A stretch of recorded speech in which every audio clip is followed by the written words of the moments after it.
हुंबवली घोळसवडे तालुका शाहूवाडी येथे कल्याणकर अद्वैत बांबू नर्सरी व महाराष्ट्र शासन कृषी विभागाच्या संयुक्त विद्यमाने 35 एकर क्षेत्रातील बांबू तोडणीचा शुभारंभ आमदार डॉक्टर विनय कोरे यांच्या हस्ते झाला।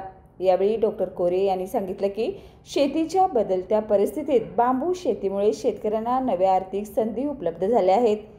शाहूवाडीसारख्या ग्रामीण भागात बांबू शेती उभारणं आदर्शवत असून पुढील काळात वन खात्याच्या जमिनीवरही विशेष आराखडा तयार करून बांबू लागवड वाढवली जाणार आहे।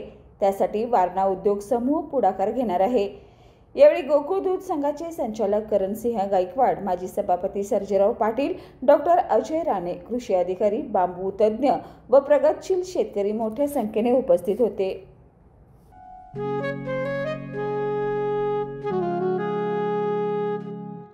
बाबा, आज येताना बासुंदी घेऊन या ना। अगं, कालच आपण आईचा वाढदिवस होता म्हणून आणली होती ना।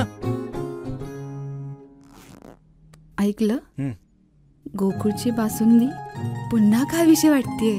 खरं सांगू, मलाही खावीशी वाटतेय। पुन्हा पुन्हा खावीशी वाटणारी गोकुळ बासुंदी।